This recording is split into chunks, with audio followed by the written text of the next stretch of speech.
TV KPM.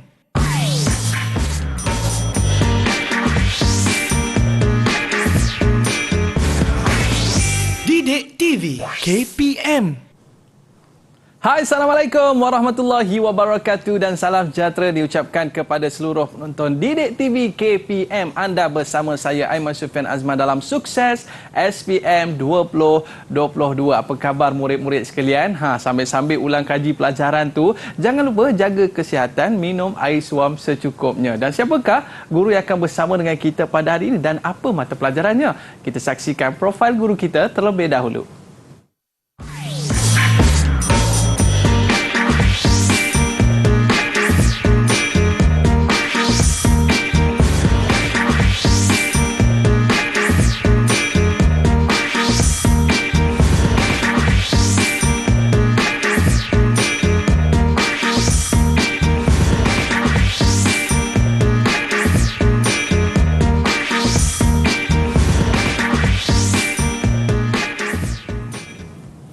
Baiklah, bersama dengan kita Cikgu Nur Syafiqah Muhammad Idris daripada SMK Sultan Abdul Samad Petaling Jaya, Selangor. Apa khabar Cikgu? Baik Aiman, apa khabar? Baik, Alhamdulillah. Baik Cikgu. Nampak cantik Cikgu pada terima kasih hari ini, Aiman. Kita kena ceria. Ceria Cikgu. Betul. Baik, dan bersama dengan kita pada hari ini jurubahasa isyarat iaitu Cikgu Kulina daripada SMK Sultan Abdul Samad Petaling Jaya, Selangor. Satu sekolah ya Cikgu ya? Ya, betul sama. Okey, terima kasih Cikgu bersama dengan kita pada hari ini. Yang mana para penonton murid-murid sekalian, hari ini kita nak belajar tips macam mana nak menjawab soalan untuk mata pelajaran fizik. Wow, Cikgu, ini cukup menarik. Murid-murid kita ternanti-nantikan macam mana nak mudah jawab soalan fizik ni. Tapi Cikgu, untuk hari ini kita nak belajar tentang apa Cikgu? Okey, dipersilakan. Terima kasih Aiman. Okey, baik Aiman. Hari ini kita akan fokus tentang kertas 1 dan kertas 2 bahagian A. Jadi murid-murid kita pun dah bersedia dah dengan buku-buku nota dan juga pen untuk catat segala tips yang cikgu nak berikan untuk kita mudah jawab soalan ni. Jadi tanpa buang masa lagi, cikgu, jom kita mulakan kelas kita pada hari ini. Dipersilakan cikgu. Okey, jom Aiman. Terima kasih banyak-banyak. Semangat Aiman hari ini. Ya cikgu. Okey, so murid-murid semua dah bersedia. Hari ini kita akan buat pecutan kertas 1 dan kertas 2 bahagian A untuk fizik SPM 2022. Okey, sebelum kita tengok dulu, cikgu nak tanya Aiman ni soalan cukup emas. Bila ujian SPM bertulis ni akan bermula?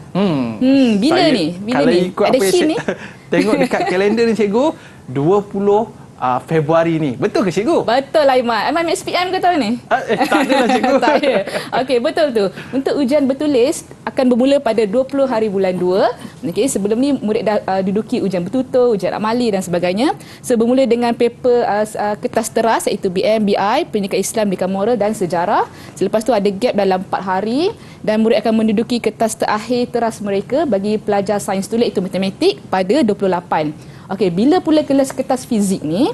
Okey, kertas fizik adalah pada 1 Mac iaitu sehari selepas kertas matematik. So bila kita tengok sini, murid-murid tak ada banyak persediaan selepas kertas matematik. So cikgu harap murid-murid dekat rumah dah bersedia lebih awal. Okey, lebih awal untuk mengulang kaji kertas fizik ini. Okey, dan seterusnya kita ada kertas biologi, kimia dan matematik tambahan. Ini untuk pelajar subjek sains tulen. Okey, kita tengok dulu format kertas fizik SPM 2022. Kertas fizik ada 3, iaitu kertas 1 ada soalan objektif, kertas 2 soalan subjektif dan kertas 3 iaitu ujian amali sains. Okey, cikgu nak terangkan secara ringkas format untuk kertas 1 SPM. Okey, kertas 1 cikgu cakap tadi pada 1 Mac 2022 iaitu hari Rabu pukul 8.15 pagi sehingga 9.30 pagi. Masa ialah 1 jam 15 minit. Okey, soalan ini ada 40 soalan objektif, okey, dan ditanda pada borang jawapan OMR. Okey, kena hitamkan.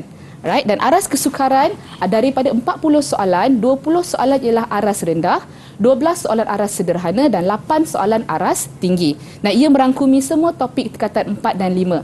Okey, murid ingat lagi apa topik-topiknya? Ini ya, topik-topik ada 13 topik secara keseluruhannya. Jadi kalau ikut ada 40 soalan, ada 13, so secara puratanya dalam 3 atau ke 4 soalan setiap topik. Okey, untuk kertas 2 pula, pada hari yang sama, okey, 1 Mac, hari Rabu, masa bermula 10.45 pagi. Tadi kertas fizik habis pukul 9.30. So 10.45 murid kena masuk dewan dalam pukul 10.30. Jadi ada 1 jam gap. So gunakan 1 jam gap tu untuk makan, sarapan, siapa yang belum sarapan pagi tu ataupun pergi tandas.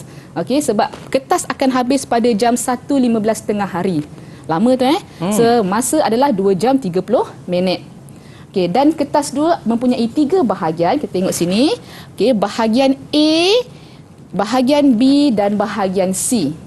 Okay, bahagian A ialah subjektif berstruktur, ada 8 soalan dan murid kena jawab semua. Jumlah dalam bahagian A ialah 60 markah. Bahagian B ada 2 soalan, okay, murid boleh pilih salah satu, ada 20 markah. Dan bahagian C ada 1 soalan dan pelajar kena jawab soalan itu dan jumlahnya ialah 20 markah. So cara puratanya berapa markah ni Aiman? Oh, yang ni kalau kita tengok markahnya 60, 20, 100. 100, betul Aiman. So markah jumlah ialah 100 markah untuk kertas 2. Okey. Dan untuk kertas 3 iaitu ujian amali sains, pelajar-pelajar telah mendudukinya pada 31 Januari yang lepas. Okey, dan jumlah dia ialah 15 markah. So secara jumlahnya 40 tambah 100 tambah 15 ialah sebanyak 155 markah untuk kertas fizik SPM 2022. Okey, cikgu. Jadi ni di antara orang kata baru opening ni, dan lepas ni cikgu nak bagi tips macam mana nak dapat markah yang penuh dalam kertas 1. Nak tahu tak? Jangan ke mana-mana. Kita berehat seketika cikgu dan kita akan kembali selepas ini. Sukses SPM 2022 Pecutan. Didik TV KPM. Didik TV KPM.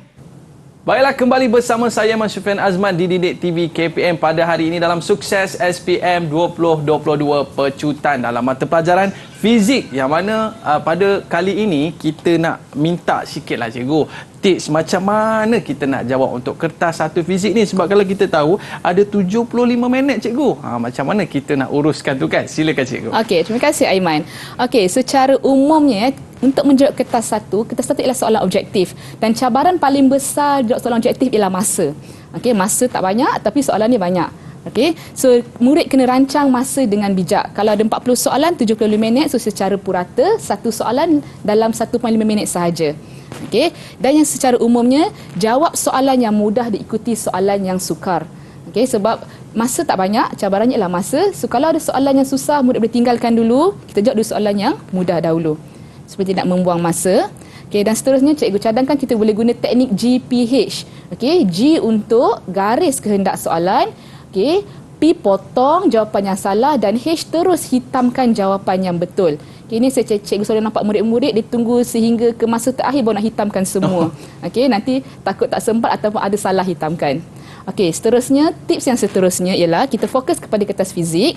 Okey, kita tahu kertas fizik 1 dan kertas fizik 2 soal formula akan diberikan. Macam ni formula contohnya. Okey, dan disusun mengikut topik. Okey, cikgu cadang tips yang cikgu seterusnya ialah faham dan gunakan formula yang diberikan.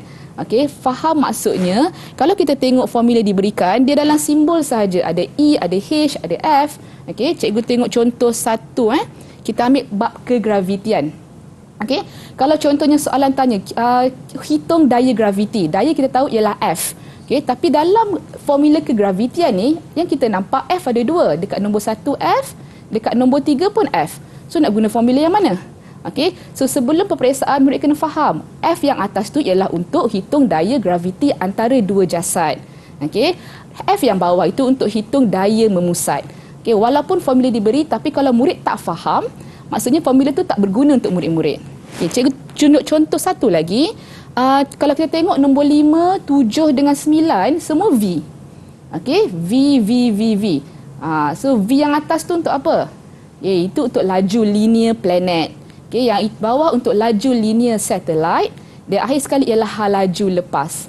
Okay, so sini murid kena faham formula yang diberikan sebelum masuk dewan peperiksaan supaya murid boleh gunakan formula ini untuk menjawab soalan. Okey, dekat mana nak guna formula yang diberikan ni? Okey, so dekat pertama kita boleh gunakan formula ini jika soalan berbentuk definisi. Okey, cikgu bagi contoh soalan Okey, soalan ialah beza keupayaan ialah, itulah definisi. Okey, beza keupayaan kita tahu inilah bab elektrik. So tengok bab elektrik, formula dia Okey, so V, yang mana V? Ada 3 dengan nombor 4, dua-dua V. Tapi untuk definisi kita pilih nombor 3. Okey, yang V sama dengan E bahagi Q. Okey, so tapi murid kena faham, apa itu E, apa itu Q. Okey, so E ialah tenaga atau kerja, Q ialah jumlah cas. Maksudnya dalam jawapan kita kena cari perkataan tenaga atau kerja. Cik tanya Aiman ni. Ya, cikgu. Okey, Aiman, dekat mana jawapan yang mana ada tenaga atau kerja? Kalau kita tengok jawapan sini, cikgu, saya nampak ada pada jawapan D, cikgu, Ya. iaitu kerja yang dilakukan untuk menggerakkan satu si cas di antara dua titik dalam suatu medan elektrik. Betul ke, cikgu? Betul tu Aiman. So ialah jawapan dia D. Okey, so daripada formula murid boleh tahu jawab untuk soalan definisi. Tahniah Aiman. Terima kasih, cikgu. Bagus. Okey, so, yang kedua, formula juga boleh digunakan untuk soalan pengiraan. Ini semua murid dah tahulah kan. Untuk kira-kira kita gunakan formula. Okey, jom tengok satu contoh soalan. Sebiji bola pimpong yang kemek mempunyai isi padu 30 cm padu telah mengembang kepada 38 cm padu setelah dimasukkan ke dalam air panas bersuhu 100 darjah Celsius. Berapakah suhu awal udara dalam bola pimpong? Ada jawapan guys, nampak? Okey, tapi macam mana nak buat? Okey, macam nak dapat jawapan ni? Okey, untuk soalan pengiraan, cikgu ada teknik. Cikgu namakan dia sebagai sesi forgaju. Okey, sesi maksudnya senaraikan dan senaraikan dalam SI unit. Kita tengok contohnya. Okey, soalan ni dia kata bola pimpong isi padu 30 cm padu. So isi padu ialah V. Okey, dan kita tengok V1 sama dengan 30. Telah mengembang kepada 38. Maksudnya selepas tu iaitu V2 sama dengan 38. Setelah dimasukkan ke dalam air panas bersuhu 100 darjah Celsius. Itu ialah suhu setelah. Maksudnya suhu yang kedua, T2. Okey. Dan murid-murid, ini ialah soalan hukum gas. Bila murid-murid jawab soalan hukum gas, nilai suhu mestilah ditukar kepada unit Kelvin. So macam mana kita nak tukar kepada unit Kelvin? Okey, kita tambah dengan 273 iaitu 373 Kelvin. Dan soalannya berapakah suhu awal? Maksudnya berapakah T1? Okey, kita dah senaraikan. Okey, daripada senarai ini kita tengok formula. Ini ialah hukum gas, kita tengok formula untuk bab haba. Okey, yang mana ada V, yang mana ada T.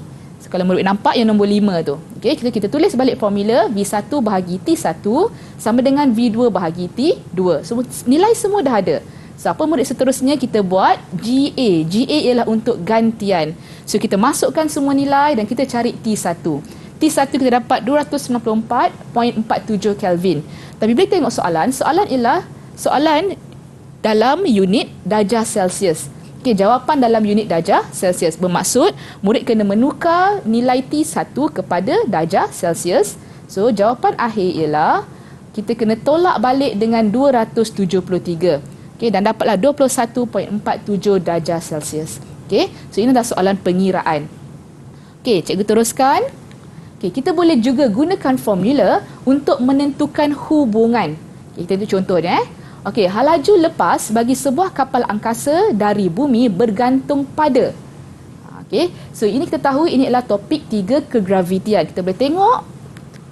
Okey, formula untuk kegravitian. Tadi ingat tak ada cikgu cakap ada 3V kan? Nombor 5V, nombor 7V, nombor 9V. So halaju lepas yang mana satu? Yang nombor 9. Betul. Bagus Aiman. Okey, so V kita tulis balik. Ini adalah formula halaju lepas. Okey, ingat cikgu cakap murid kena faham formula tu. So kena faham G ialah pemalar kegravitian, M ialah jisim planet ataupun bumi. Kalau roket tu berlepas daripada bumi, jisim bumi. Okey, dan R ialah jarak objek dari pusat bumi. Kalau roket tu berlepas daripada permukaan bumi, bermaksud R ialah sama dengan jejari bumi. Okey, so kalau kita tengok halaju lepas bergantung kepada G, M dengan R. So untuk A, okay, kita tengok A, saiz kapal. Ada tak saiz kapal dalam formula ni? Tak ada kan? Tak ada, cikgu. Tak ada. Saiz tak ada. Jisim kapal pun tak ada. Maksud dia tak bergantung pada jisim kapal. Okey. Jumlah jisim kapal dan angkasa bumi pun tak ada. Tak ada. Okey. Sebab untuk halaju lepas hanya bergantung kepada jisim planet itu. Okey. Dan seterusnya D. Ketinggian kapal angkasa dari permukaan bumi. Ada jarak kat situ, cikgu. Betul. Bagus Aiman. Ada jarak dekat situ. So jawapan dia ialah D. Okey. Alright, cikgu tunjuk satu lagi contoh untuk menggunakan formula dalam soalan menentukan hubungan. Okey, bagaimanakah tenaga foton berubah jika panjang gelombang cahaya digandakan? Okey, so tenaga foton ialah E. Okey, kita boleh tahu ini ialah kita boleh tengok formula dalam bab kuantum fizik. Okey. So tenaga foton ialah E, panjang gelombang ialah lambda.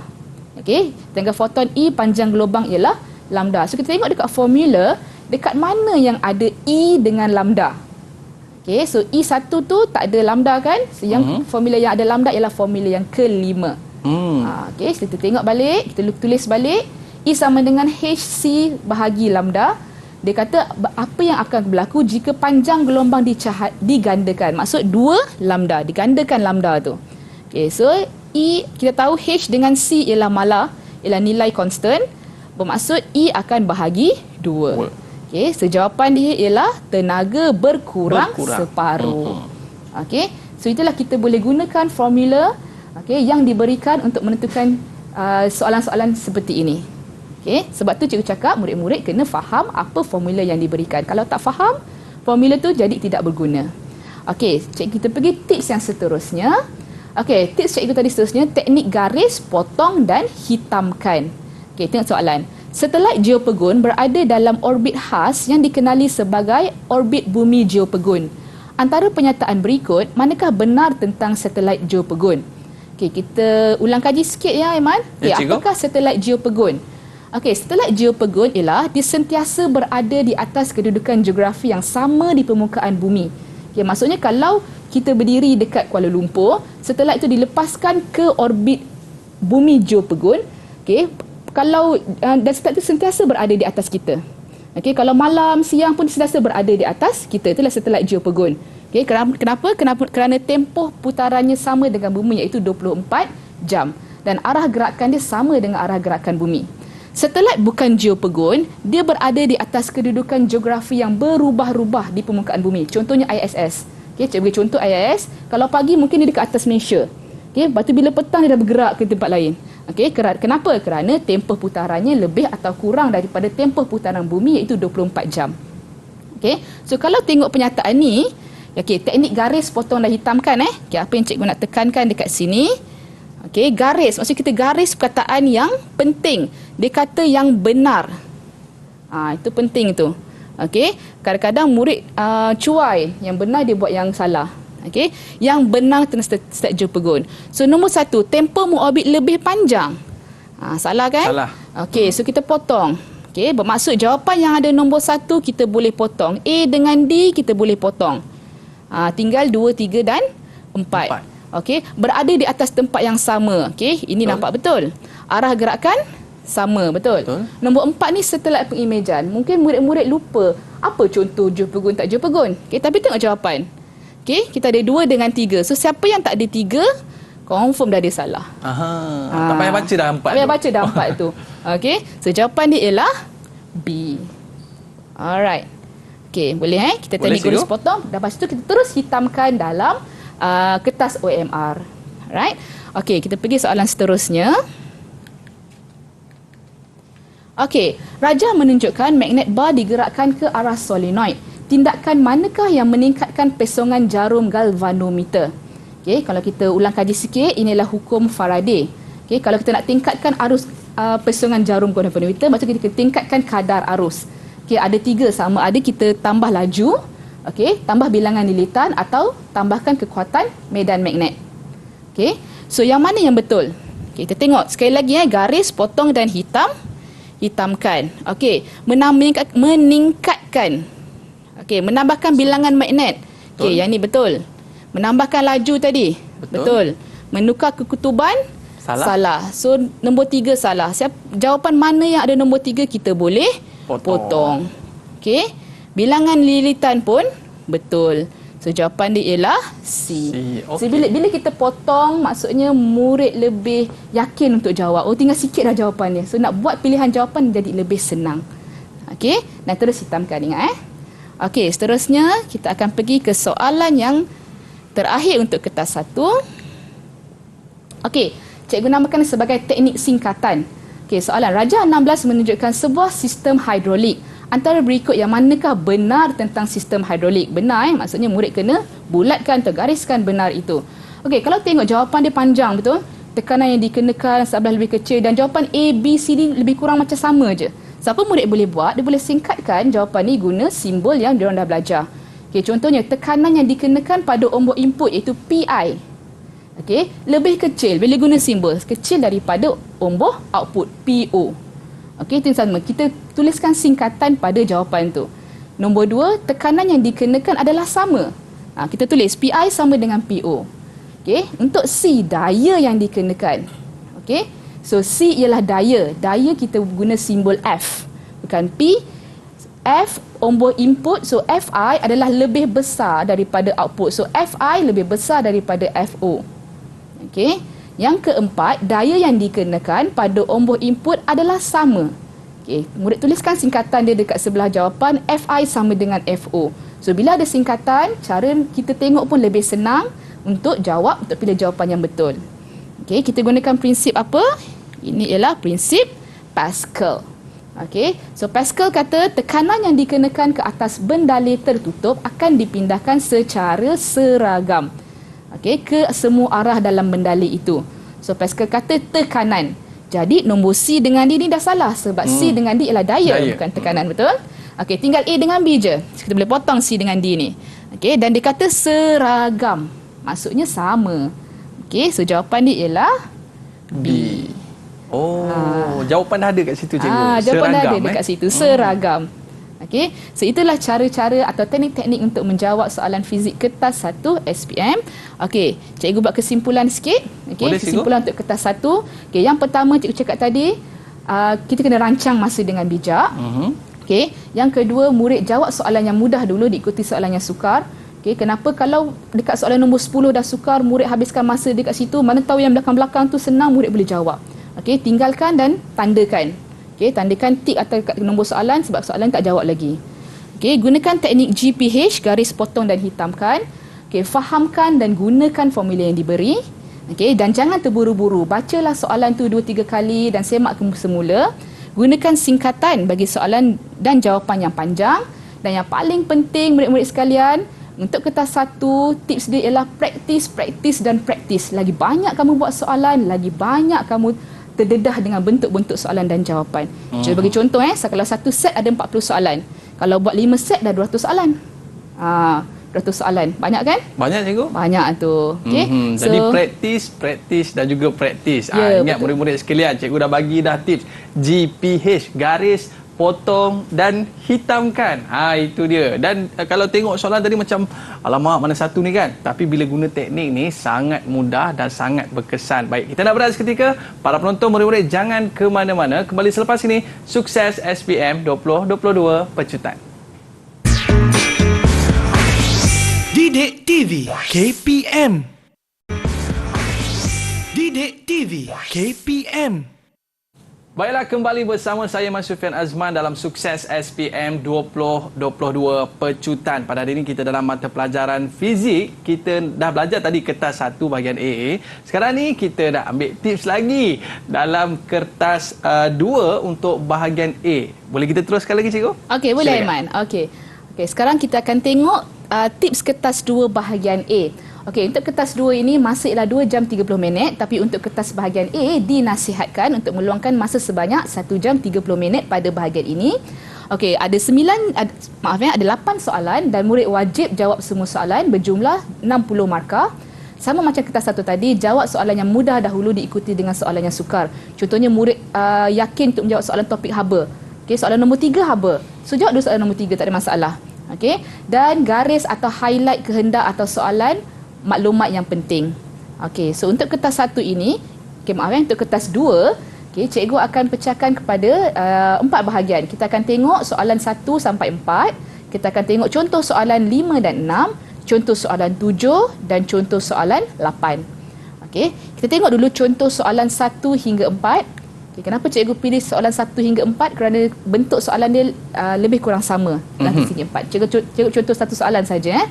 Okey, nukleus americium 241 mengalami perebutan radioaktif untuk menjadi nukleus neptunium 237 dengan memancarkan satu zarah. Rajah 3 menunjukkan persamaan yang menerangkan rebutan radioaktif itu. Simbol AZX mewakili zarah yang dipancarkan. Okey, A, apakah yang dimaksudkan dengan rebutan radioaktif? So untuk soalan ini selalunya dia akan bermula dengan soalan definisi, soalan yang berpengetahuan aras rendah sahaja. Okey, so maksud rebutan radioaktif ialah proses nukleus tidak stabil menjadi stabil. Okay, itu penting tidak stabil dia menjadi stabil. Okay, dan pada masa yang sama dia memancarkan sinaran radioaktif. Betul. Okey, so jawapan untuk kertas bahagian 2 murid jawab dalam kertas soalan ialah berbentuk subjektif. Terus jawab dekat bawah tu. Okey, teruskan dengan B. Okay, ada juga soalan berbentuk pengiraan. Okay, berdasarkan rajah 3, tentukan nilai A dan Z. Okay, A kat mana? Dekat atas tu nampak? Okay, Z bawah. Siapa kita perlu buat? Kita perlu samakan je nilai dekat kiri dan nilai belah kanan. So, kita ada 241 yang atas ni sama dengan 237 tambah A. Okay, kita kena samakan. Jadi A ialah 241 tolak 237. A sama dengan 4. Okay, untuk nilai Z kita samakan untuk nombor yang bahagian bawah pula. Okay, kita ada 95 sama dengan 93 tambah Z. So Z ialah 95 tolak 93 iaitu 2. Okey, dah tentukan dah nilai A dengan Z. Okey, soalan seterusnya, apakah zarah yang dipancarkan? Okey, kita tahu maksudnya kita ada X42. Okey, kalau kita imbas kembali, untuk sinaran radioaktif terdapat 3 jenis sinaran, iaitu sinaran alfa, sinaran beta dan sinaran gamma. Okey, sinaran alfa membebaskan zarah alfa, iaitu nukleus helium. Tertulis sebagai 42He. Okey, zarah alfa ialah zarah beta iaitu elektron yang bergerak sangat pantas. Okey, kita simbolkan sebagai E0-1. Okey, sinaran gamma hanyalah sinaran elektromagnet. Jadi dia bukan zarah, dia tiada bentuk, dia tiada nukleus dan sebagainya. Okey, jadi kita tengok zarah apa yang dipancarkan ni. Okey, kita tengok dia ialah zarah alfa. Okey, so jawapan dia sangat simple, sangat ringkas sahaja. Murid tuliskan zarah alfa. Okey. Right, jawab soalan seterusnya. Okey, isotop neptunium-239 mempunyai separuh hayat selama 2 hari. Jika 2 gram neptunium dihasilkan pada hari Rabu, berapakah jisim neptunium yang tinggal pada hari Khamis berikutnya? Okey, murid mesti gariskan maklumat yang penting. Okey, dia dah bagi separuh hayat 2 hari. Ini ialah separuh hayat. Okey, jika 2 gram, ini ialah dia punya jisim awal. Okey, 2 gram jisim awal. Dan soalan bertanya, berapakah jisim yang tinggal pada hari Khamis berikutnya? Okey, dia mula dengan hari Rabu. Dia nak hari Khamis minggu depan. Okey, so macam mana kita nak buat? Okey, kita senaraikan dulu. Okey, cikgu imbas kembali apakah separuh hayat. So, separuh hayat ialah masa yang diambil untuk separuh daripada bilangan separuh daripada bilangan asal radioaktif mereput. Okey, kita dah diberi separuh hayat ialah 2 hari. Okey, jisim awal ialah 2 gram iaitu pada hari Rabu. Okey, bermaksud selepas 2 hari jisim tu akan berkurang separuh. Okey, so daripada 2 gram dia akan menjadi 1 gram. Okey, selepas 2 hari. So Rabu, kita ada Khamis, Jumaat. Okey, itulah maksud separuh hayat. Alright? Okey, Jumaat. So lagi 2 hari dia akan berkurang lagi separuh. Okey, kita nak hari Khamis. So belum lagi Jumaat, Rabu, Jumaat. So lagi 2 hari jadi hari Ahad. Okey, lagi 2 hari jadi hari apa, Aiman? Selasa, betul. Okey. So daripada 0.5 kita dapat 0.25 hari Selasa. Okey. Okey, lagi 2 hari itu separuh daripada 0.25. Okey, itu 0.125 gram itu hari Khamis. Seberapakah jisim yang tinggal, Aiman, pada hari Khamis? 0.125 gram. Ya, betul. 0.125 gram. Okey, ingat soalan dia boleh tanya, soalan dia boleh ubah sikit. Dia tanya berapa lamakah untuk jisim menjadi 0.5? Berapa lamakah? So cara sama, tapi jawapan dia akan jadi 4 hari. 4 hari. Okey. Alright, macam tu. Atau berapa lamakah dia akan menjadi 0.125? So jadi 2, 4, 6, 8 hari.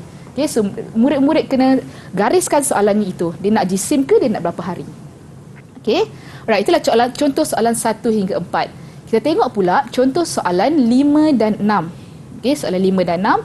Okey, rajah 5.1 dan 5.2 menunjukkan 2 litar elektronik yang terdiri daripada sel kering, diod dan mentol yang serupa.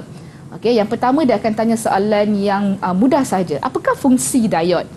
Okey, so fungsi diod ialah komponen elektrik yang membenarkan arus mengalir satu arah sahaja. Okey, ini ada bateri, so dia membenarkan arus mengalir pada satu arah sahaja. Kalau kita ganti sel kering ini dengan arus ulang-alik, maksudnya arus ulang-alik itu akan bergerak pada satu arah sahaja. Okey, soalan B. Okey, perhatikan rajah 5.1 dan 5.2. Okey, untuk soalan 5 dan 6, selalunya dia akan beri dua gambar rajah dan murid perlu membuat perbandingan. Selalunya di sekolah kita dah biasa tengok perbandingan lebih besar, lebih kecil. Hari ini cikgu tunjuk contoh soalan yang di mana kita tak boleh guna perkataan tu. Okey, perbandingan dia lain sikit. Contohnya bandingkan keadaan mentol. Okey, keadaan kita tak boleh guna perkataan lebih besar, lebih kecil. Kita kena beri spesifik keadaannya. So mana mentol yang menyala, mana mentol yang tidak menyala. Okey, so untuk ini, okey, tipsnya ini ialah lita rektifikasi. Okey, kita tahu arus bergerak daripada terminal positif. So murid boleh tulis, lukis arah arus bergerak daripada terminal positif. Okey, kalau arah diod sama dengan arah arus, maka mentol akan menyala. Okey, kita tengok yang kedua. Okey, arus bergerak daripada positif. Ini arah arus dan arah diod terbalik. Okey, tidak sama, maka mentol tidak akan menyala. Okey, so bandingkan keadaan, kita kena bandingkan dan tuliskan kedua-duanya sekali. Okey, mentol rajah 5.1 menyala manakala mentol rajah 5.2 tidak menyala. Murid kena tuliskan dua-dua sekali. Jangan cakap mentol 5 tu menyala. Anda berhenti kat situ. Okey, kena tulis dengan ayat yang penuh. Okey. Okey, seterusnya, bandingkan sambungan sel kering kepada diod dalam kedua-dua lita. So 5.1 menyala, bermaksud sambungan dia ialah pincang hadapan. Okey. 5.2 tidak menyala, bermaksud sambungan dia ialah pincang songsang. Bukan pincang belakang okay, hadapan ingat belakang, pincang songsang. Okey, kita bandingkan. Kita tulis balik sambungan sel kering kepada diod dalam rajah 5.1 adalah pincang hadapan, manakala dalam rajah 5.2 adalah pincang songsang. Okey, murid kena bandingkan secara penuh. Okey, seterusnya soalan perbandingan. Okey, bandingkan lapisan susutan diod. Ini murid cikgu kita imbas sikit apakah maksud lapisan susutan. Okey, kalau kita tengok ini ialah diod jenis N-type, inilah diod jenis P-type semiconductor N-type, semiconductor P-type. Okey, bila kita gabungkan mereka, okey, dekat di dalam diod N-type ada banyak charge-charge negatif dan dia akan drifted dan bergerak ke N-type dan membentuk satu sempang. Okey, kita namakan sebagai sempang PN. Alright, dan dia akan membentuk satu voltan simpang antara dua konduktor itu, dua semiconductor. Okey, so apabila kita sambungkan diod ini secara pincang hadapan. Pincang hadapan bermaksud N-type disambungkan ke negatif sel kering. Okay, ke negatif sel kering. So negatif-negatif dia menolak. Betul? Okey, bermaksud semua charge elektron ataupun negatif charge dalam N-type ini akan bergerak ke arah P-type dan menyebabkan lapisan susutan menipis. Okey. Untuk pincang songsang, okey, N-type kita sambungkan kepada positif sel kering. Okey, bila kita nampak sini pergerakan dia, okey, negatif ni akan bergerak ke arah sel kering menyebabkan lapisan susutan menebal. Okey, so kita boleh buat perbandingan dekat sini. Lapisan susutan dalam rajah diod 5.1 lebih nipis daripada rajah 5.2. Okey, itulah soalan perbandingan. Okey, so bila kita dah bandingkan, soalan akan tanya tentang hubungan mereka pula. Okey, hubung kaitkan sambungan sel kering kepada diod dalam kedua-dua lita dengan yang pertama keadaan mentol, yang kedua lapisan susutan. Okey, so yang pertama keadaan mentol. Okey, sambungan sel kering kita tahu tadi ada pincang hadapan, ada pincang songsang. So kalau pincang hadapan mentol akan menyala, manakala pincang songsang mentol tidak menyala. So bila buat hubung kait, kita gabungkan, kita kaitkan kedua nilai kuantiti fizik ini. Okey, so jawapan akan jadi apabila sambungan sel kering kepada diod pincang hadapan, mentol akan menyala. Okey. Dan apabila sambungan sel kering kepada diod pincang songsang, mentol tidak menyala. Yang kedua, bandingkan sambungan dengan lapisan susutan. Okey, ini cikgu nak cakap kamu kena ingat, kita kena bandingkan ni sambungan dengan lapisan susutan pula. Tadi sambungan dengan mentol. Okey. Okey, sambungan dengan lapisan susutan, kalau dia sambungan ialah pincang hadapan, lapisan susutan nipis. Kita dapat perbandingan tadi kan? Okey. Dan apabila sambungan sel kering kepada diod pincang songsang, lapisan susutan lebar atau tebal. Okey, itu ialah soalan hubung kait. Okey. So jadi cikgu, kalau untuk kertas 2 ni cikgu, mungkin cikgu boleh bagi tips sikit apa di antara perkara yang murid-murid jangan buat silap dalam soalan ni cikgu. Okey. Okey, so untuk kertas 2 ini sekali lagi cikgu nak tekankan murid-murid sekalian, okey, garis maklumat atau tips penting yang ada dalam soalan, okey, dan jawapan murid-murid hendaklah mengikut kehendak soalan. Okey, contohnya tadi ni dia nak suruh kaitkan sambungan dengan mentol. So ikut kehendak soalan. Okey, jangan kaitkan pula rajah ke dengan keadaan mentol. Okey, kita kena ikut kehendak soalan. Okey, dan yang kedua, murid-murid kena bagi jawapan yang ringkas dan padat sahaja.